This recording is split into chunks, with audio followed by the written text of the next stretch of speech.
I've gone from wanting to kill people who hurt me when I was young to massively forgiving everyone and myself. I see it as like I've lived a couple of movies. It's been amazing. Love, fear, worthiness, acceptance, they're not out there in the world. They're created from us. This was a real wake-up call for me. What's up, ladies and chefs and gents? Welcome back to my channel. My name's Sachin. I've been coaching since 2016, and I'll be sharing with you what I've learned on my journey on this here pretty little YouTube channel. So hit the like and subscribe button if you want more of this. Today, we're getting into, I paid $10,000 for 2 hours of coaching, and I'm going to share with you what I learned. So the ultimate coach, his name is Steve Hardison. You can't do sessions with him on Zoom. He doesn't do phone calls. If you want to coach with him, you have to go to his office in Arizona to be coached. And wow, what an experience. So in December, I went over to Arizona to do my first session with Steve. And I had a lot of expectations, and I've been wanting to work with him since 2017 when I first heard about him from Steve Chandler and Rich Lippin. And during this time, I was really like, oh my God, it's Steve Hardison. I need to get something good out of this session, and it needs to be worth the 10K. And that was getting in the way of me actually getting something good out of it. So I came to his house. He was showing me around his house a little bit. And when I got there, I was like, okay, when are we going to get in your office and start talking? And he goes, hey, like, can you just trust that you're going to get out of this what you need to get out of this?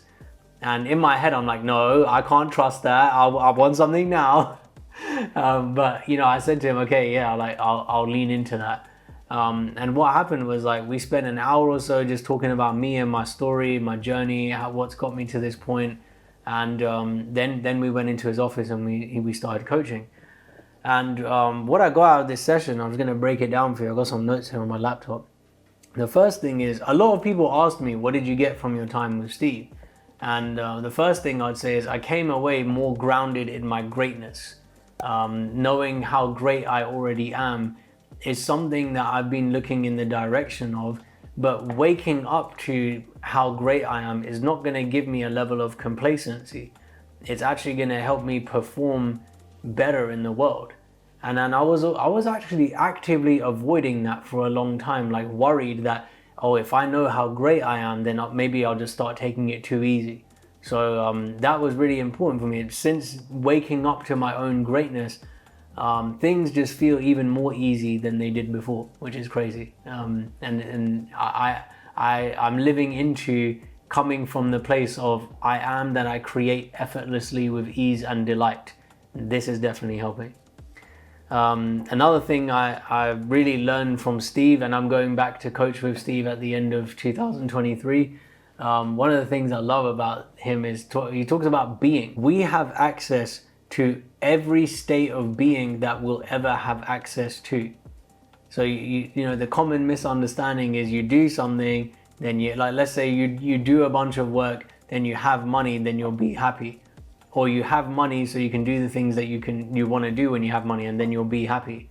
It's either have, do, be, or do, be, have. These are misunderstandings. The doing being like, if I do a bunch of gym exercises, then I'll be in the right state of mind to be focused, and I'll have the results that focused brings. You don't need to. I'm not saying that it's gonna, it's bad for you. What Steve's getting at is the order is be first, then do, then you have. So all of your having comes from what you do. All of your doing comes from who you're being. And this is one of the things I love about talking with Steve. It's all about who you're being. Who you're being is everything. And as a possibility for myself, all I ever need to work on is who I'm being. I need to keep looking in the direction of who do I want to be? Who am I creating myself as being in the world? And if this isn't making sense to you, I'll give you one quick example. Be, do, have. So if my being is sped up and insecure, then if I go to the gym and do 1,000 bicep curls, I'll probably result in having an injury. Whereas if my being is I'm cool, I'm slowed down, I'm taking my time, and I go to the gym on a consistent basis, or if I do the 1,000 bicep curls, I'm way less likely to get an injury, because who I'm being is different. That's something that's been really helpful for me. Another thing I came away from the session with is knowingness. Knowing is silent. I love using this as an example.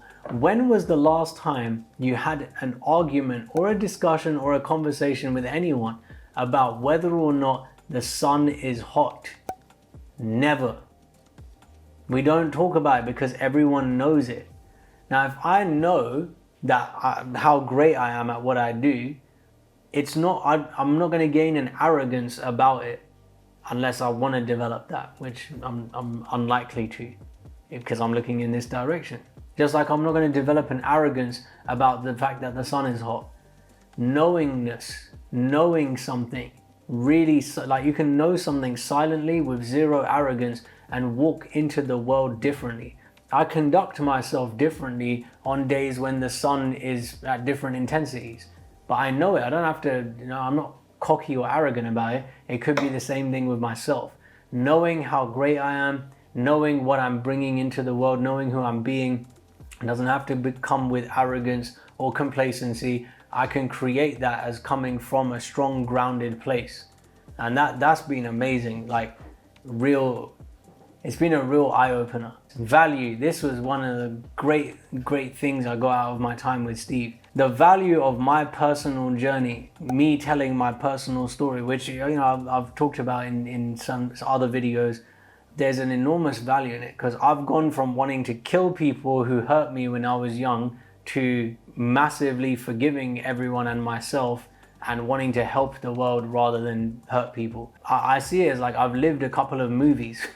It's been amazing, and there's a lot of value in that. A lot of people can relate to the struggles that I've been through.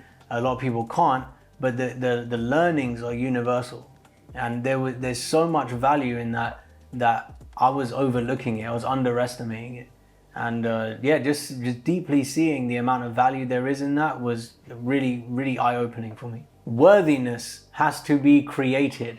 So Steve used this really funny example with me.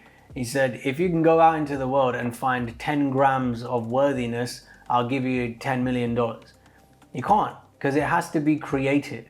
And I love that as an example. Like a lot of these things we talk about, love, fear, worthiness, acceptance, they're not out there in the world. They're created from us. And this was a real wake-up call for me. Anything along the same sort of lines that we talk about, like, oh, I don't feel worthy, I don't feel this, I don't feel that. I've had different versions of this for a long time. And I'm waking up to more and more of the fact that it has to be created from me to be able to exist in my reality. And that's just that's a game changer in itself, man. We can make 1,000 videos of just about that. The last thing was be the Conor McGregor of coaching. It's really funny. I bought this action figure way before I had my session with Steve, and I buy action figures for my clients as coaching references, and I didn't know who I was going to give this to, and it didn't really fit many people, so I held on to it. And it's really fitting that I've held on to it because this is me. Being the Conor McGregor of coaching doesn't mean I'm going to be cocky and arrogant and start smack talking people or try and hit people and stuff. It's not that. Being the Conor McGregor of coaching means be the only one who's bringing to the table what I'm bringing to it. Conor McGregor is the face of the fight game, as he's said many times. This isn't about trying to make me the face of coaching. I don't want that. I don't care about that.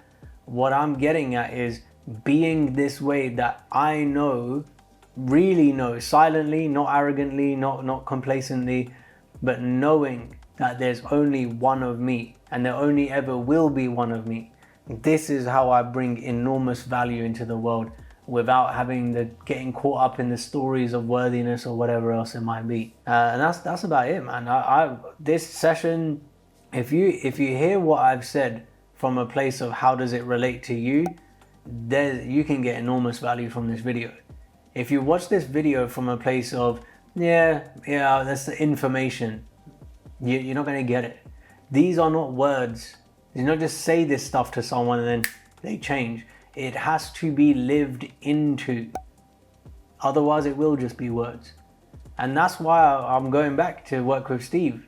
I'm gonna spend 6 months in Arizona receiving coaching from the ultimate coach, mentoring, coaching, consulting, so I can be more of the Conor McGregor of coaching. How about that? How about that for a story, ladies and gents? Let me ask you the question. If there was one thing that you wanted to work on in your personal development journey, what would it be and why? Hit me in the comment section or on Instagram. I'd love to hear from you, and we'll see you next time.